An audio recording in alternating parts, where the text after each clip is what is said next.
హనుమంతుడు ఉన్న చోట జై హనుమాన్ అన్న తర్వాత మన పని మొదలెడతాం, అవునా?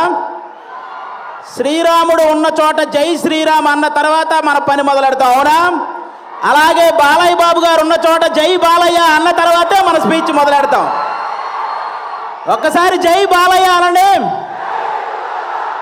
ఇప్పుడు బాలకృష్ణ గారి గురించి మాట్లాడుకునే ముందు మనం ఒకరి గురించి ఈరోజు మాట్లాడుకోవాలి.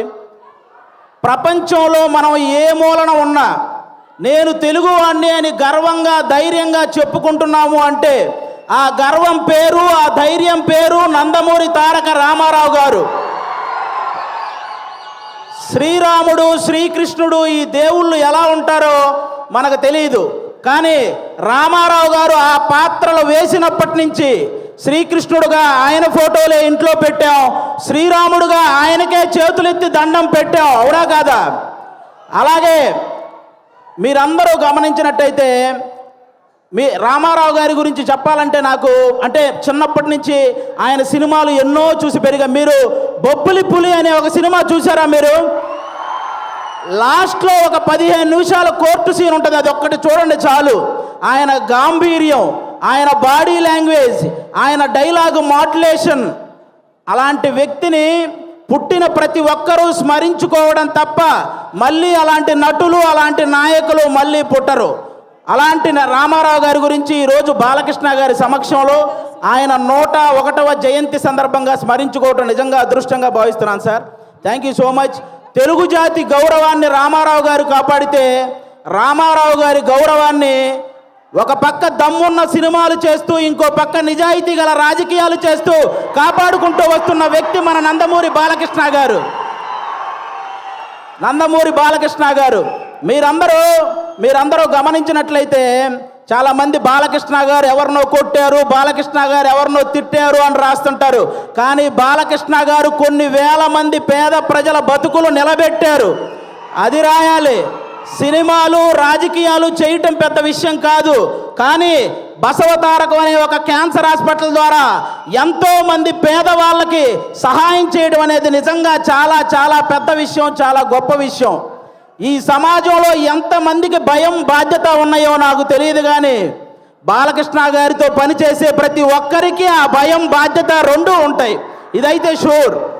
అంటే బాలకృష్ణ గారి సినిమాలు చాలామందికి చాలా ఇష్టం ఉంటాయి, నాకు చాలా సినిమాలు ఇష్టం. అందులో సార్ బొబ్బిలి సింహం అనే ఒక సినిమా సార్, మీరు వైట్ అండ్ వైట్ పంచకట్టుతో నడుచుకుంటూ వస్తుంటే వెనక శ్రీరాముడి శ్లోకం వస్తుంటుంది. మీనా గారు మిమ్మల్ని అలా చూస్తూ ఉండిపోతారు. నాకు తెలిసి రామారావు గారి తర్వాత మళ్ళీ పంచకట్టులో అంత అందంగా ఉండే హీరో మన బాలకృష్ణ గారు.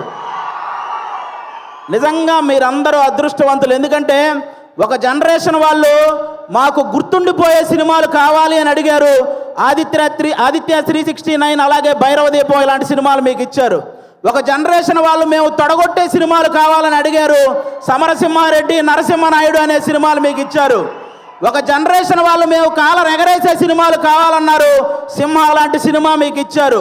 ఇంకొక జనరేషన్ వాళ్ళు మేము మేసం తిప్పే సినిమా కావాలన్నారు, లెజెండు, అఖండ, భగవంత్ కేసరి ఇలాంటి సినిమాలు మీ అందరికీ ఇచ్చారు. జనరేషన్లో మారిన బాలకృష్ణ గారి ఎనర్జీ ఏంట్రా బాబు అలా ఉందని అడుగుతుంటారు. జనరేషన్లో మారితే మనుషులు మారుతారు, టెక్నాలజీలు మారుతాయి. బాలయ్య బాబు గారి ఎనర్జీ ఎందుకు మారుద్దిరా బ్లడీ ఫోల్ అని చెప్పండి. అంటే స్టాక్ మార్కెట్ గ్రాఫ్ అయినా పెరగటం తగ్గటం ఉంటుంది, కానీ ప్రజెంట్ బాలయ్య బాబు గారి మార్కెట్ గ్రాఫ్ పెరగటం తప్ప తగ్గటం లేదు. అంటే అటుపక్క సినిమాల్లో అన్స్టాపబుల్, ఓటీటీలో అన్స్టాపబుల్, రాజకీయాల్లో అన్స్టాపబుల్, సేవ చేయడంలో అన్స్టాపబుల్, అనవసరంగా దూరిన వాడిని కొట్టడంలో అన్స్టాపబుల్, అవసరం అని అడిగిన వాడికి పెట్టడంలో అన్స్టాపబుల్. అలాంటి బాలకృష్ణ గారు ఈరోజు మా గ్యాంగ్స్ ఆఫ్ గోదావరి ఈవెంట్కి రావటం నిజంగా మా గ్యాంగ్స్ ఆఫ్ గోదావరి కలెక్షన్లు కూడా అన్స్టాపబుల్గా ఉండాలని మనస్ఫూర్తిగా కోరుకుంటున్నాను. మా సినిమా ఎలా ఉండబోతుంది అంటే 10 నిమిషాల్లో క్లోజ్ అయ్యే పబ్బు ముందు జై బాలయ్య అనే స్లోగన్స్ వస్తే ఎంత కిక్ వస్తుందో మా గ్యాంగ్స్ ఆఫ్ గోదావరి సినిమా అంత కిక్కిస్తుంది మీకు.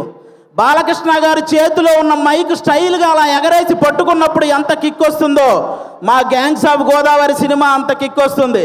బాలకృష్ణ గారు ఇంట్రెస్టింగ్గా మాట్లాడుతున్నప్పుడు మధ్యలో ఫోన్ వస్తే ఆ ఫోన్ తీసి స్టైల్గా ఇసిరేసినప్పుడు ఎంత కిక్ వస్తుందో మా గ్యాంగ్స్ ఆఫ్ గోదావరి సినిమా అంత కిక్ వస్తుంది. పద్ధతిగా ఫోటో దిగాల్సినోడు ఫోన్ తెచ్చి మొహాన పెట్టినప్పుడు బాలకృష్ణ గారు అలా తడితే మీకు ఎంత కిక్ వస్తుందో మా గ్యాంగ్స్ ఆఫ్ గోదావరి సినిమా అంత కిక్ వస్తుంది. బాలకృష్ణ గారి సినిమాల్లో సెకండ్ హాఫ్లో వచ్చే క్యారెక్టర్ మనకి ఎంత కిక్కిస్తుందో ఈ గ్యాంగ్స్ ఆఫ్ గోదావరి సినిమా కూడా అంత కిక్కిస్తుంది. ఫైనల్గా ఒక మాటలో చెప్పాలంటే మ్యాన్షన్ హౌస్ వేస్తే ఎంత కిక్ వస్తుందో మా గ్యాంగ్స్ ఆఫ్ గోదావరి కూడా అంతే కిక్కిస్తుంది. ఒక్క మాట బాలయ్య బాబు గారి పర్మిషన్తో చెప్పాలనుకుంటున్నాను.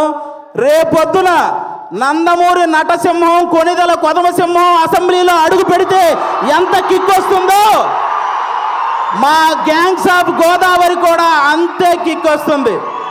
ఇది మీరందరూ గుర్తుపెట్టుకోవాలని నేను కోరుకుంటున్నాను. అలాంటి బాలయ్య బాబు గారు ఈరోజు మా ఈవెంట్కి రావడం నిజంగా మా అదృష్టం. Thank you sir, thank you so much. ఈ సినిమాలో విశ్వక్సేన్ గారు ఒక 28 ఏళ్ల కుర్రాడు రత్న అనే పేరుతో థియేటర్లో చేయబోయే మాస్ జాతరను మీరందరూ రేపు 31వ తేదీ చూడబోతున్నారు. మామూలు విషయం కాదు. అతను విశ్వక్సేన్ అనే అతను సినిమాలు చేస్తే ఒకటి పెట్టిన డబ్బులు వెనక్కి వస్తాయి, లేకపోతే లాభాలు వస్తాయి, నష్టాలు మాత్రం రావు. అలాంటి పర్ఫార్మర్ అతను. 24 క్రాఫ్ట్స్ మీద పట్టున్న వ్యక్తి మన విశ్వక్సేన్ గారు. అలాంటి వ్యక్తికి ఈ సినిమా పెద్ద విజయాన్ని ఇవ్వాలని మనస్ఫూర్తిగా కోరుకుంటున్నాను. ఇక డైరెక్టర్ కృష్ణ చైతన్య గారు తన మైండ్లో గుర్తొచ్చిన డైలాగుని మీ మైండ్లో గుర్తుండిపోయేలా రాసే రైటర్ కమ్ డైరెక్టర్ మన కృష్ణ చైతన్య గారు. మనందరికీ త్రివిక్రమ్ గారు అంటే చాలా ఇష్టం. త్రివిక్రమ్ గారికి కృష్ణ చైతన్య అనే వ్యక్తి చాలా ఇష్టం. కాబట్టి ఈ సినిమాలో ముఖ్యంగా కుప్పలుగా డైలాగులు ఉంటాయి. మీరు అవన్నీ కూడా ఎంజాయ్ చేస్తారు. నెక్స్ట్ అంజలి గారు మిమ్మల్ని సీత అనే ఒక క్యారెక్టర్తో మైమరిచిపోయేలా చేసింది. గీతాంజలి అనే ఒక క్యారెక్టర్తో భయపించేలా చేసింది. ఈరోజు ఈ రత్నమాల క్యారెక్టర్తో ఆ 2 క్యారెక్టర్లు మర్చిపోయేలా చేయబోతుంది అంజలి గారు. ఇంకో పక్క మా నేహా శెట్టి డీజే టిల్లునే భయపెట్టిన రాధిక. ఈ సినిమాలో రత్నాకి భయపడబోతున్న బుజ్జి లాగా తను చూడబోతున్నారు. రాధికాని మర్చిపోతారు, బుజ్జిని గుర్తుపెట్టుకుంటారు. షూర్ షాట్గా చెప్తున్నాను. ఈ గ్యాంగ్స్ ఆఫ్ గోదావరి సినిమాతో మీ అందరికి ఇంకో మాట కూడా చెప్తాను. ఒక హీరోని అభిమానిస్తే ఇంకో హీరోకి వ్యతిరేకమేమో అనుకునే వాళ్ళందరికీ నేను చెప్తున్నాను, మాకు తెలుగు సినిమా అంటే పిచ్చి, తెలుగు హీరోలంటే పిచ్చి. అందరినీ అభిమానిస్తాం, అందరినీ గౌరవిస్తాం. తెలుగు సినిమా బాగుంటే టోటల్ అందరం బాగుంటామని భావిస్తాం.